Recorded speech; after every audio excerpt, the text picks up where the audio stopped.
What's up mga kaotap? Punta tayo ngayon ng hindi ko na naririnig nyo ako pero yun nga. Punta tayo ngayon ng Philippine Test para sa Philippine Bike Demo. Punta lang tayo doon para maglipot-lipot. So tayo bike demo kaya ng nakarang ginawa natin kasi nakarang kaya ako nagpunta noon kasi gusto ko talaga i-testing ang feels pag naka-drop bar. Kasi nga bala ko bumili ng gravel bike noon. Eh, ngayon, nagpatitay na ako. Kaya ngayon, meron tayong gravel bike. Dito tayo dumaan ngayon sa may Dangkari. Dito tayo ng Pilandes. Let's go!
It's 8:23 na ito tayo sa Dangkari. Simula na umambon, nangyari tayo ito.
So yun mga kaotap, tuloy na natin. Means medyo tumila na yung ulan. Kakasabit lang nakasama.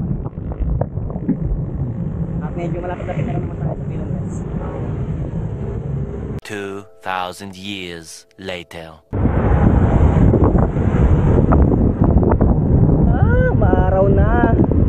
Tapos pasain ng ulan, biglang umaraw.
At nandito na tayo ngayon sa Philippine Bicycle Demo. Pero bago tayo makapasok sa loob ay kailangan muna natin i-claim ang ating ticket. At dahil pag pre-register na tayo online ay dito na tayo pipila. At gaya nga ng sabi ko kanina ay non-bike demo lang ang kinuha nating ticket. Pero kung di kayo nakapag pre-register ay pwede din naman kayong bumili ng ticket sa mismong event.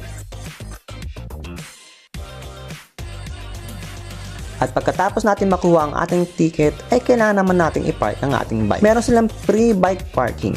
Pero pwede mo din namang ipasok ang iyong bike. May additional payment lang siya kasama ng iyong entrance fee. Ito nga pala ang pangalawang beses natin makakapunta sa Philippine Bicycle Demo. Kaya tingnan muna natin kung gaano kahaba ang venue ng Philippine Bicycle Demo dito sa PhilinBest.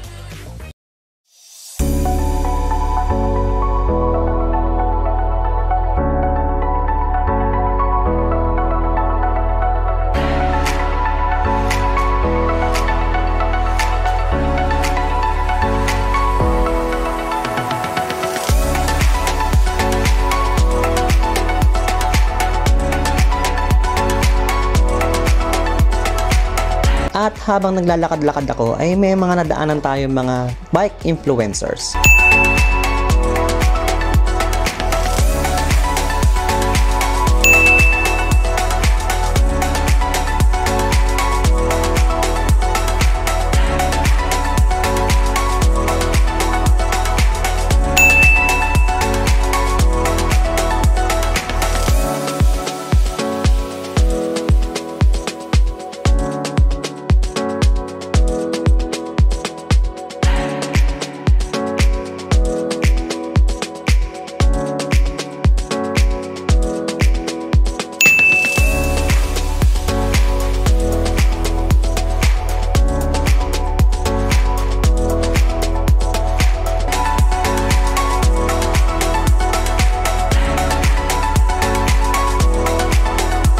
At dito sa pinakadulo ng Philippine Bicycle Demo ay may nagaganap palang karera. Tara, manood muna tayo.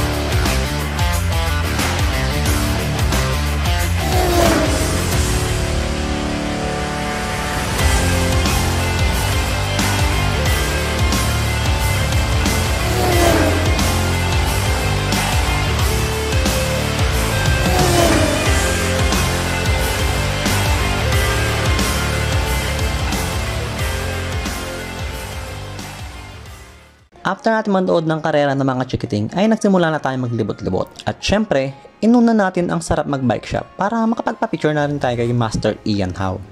May pa-picture din po. Ano-ano nga ba ang makikita natin dito sa event?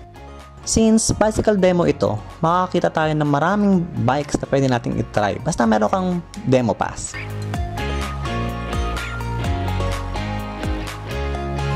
At ang napakaraming mga brands at bike shops gaya ng sarap magbike. Nandito din ang booth ng Insta360 na hina-highlight nila yung camera nila na pwedeng ikabit sa ating mga bike. Andito din ang weapon bike na dinudumog ng mga siklista dahil sa mga palaro nila. At naka-display din dito ang kanilang bagong full suspension bike.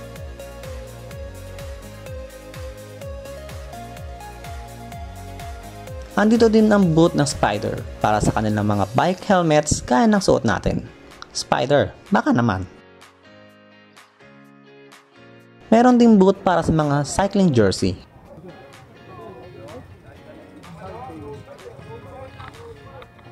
At syempre, hindi mawawala ang booth ng Shimano. Sinubukan ko nga pala ang mga high-end nilang drivetrain at nagulat ako sa smooth ng shifting ng mga to. Akala ko nung una hindi ko pa napipindot pero nagsiship na pala. Di rin mawawala ang booth ni Eloisa Regalisa. At bukod sa mga budol booth, meron din mga parapol ang Philippine Bicycle Demo. At habang nag-aantay akong pala rin mabunot sa rapol ng bike, ay nakita ko ang prinsesa at ang MTB champ na si Lexi Dormitorio. Syempre, nagpa magpa-picture na rin tayo. At dahil pa bago-bago ang panahon, umaaraw at biglang umuulan, ay hindi na rin ako nagtagal masyado at umuwi na ako. So ayun na nga mga kaotap, di na ako masyado nagtagal sa Philinvest dahil bala ko pa sana pumunta sa Christmas party ng Mecca Pinoy, isang Gampla group. Kaso hindi na rin ako tumuloy dahil kailangan ko nang umuwi ng bahay. At dito ko natatapusin ang video na to, sana nag-enjoy kayo. Thank you for watching, keep safe, peace!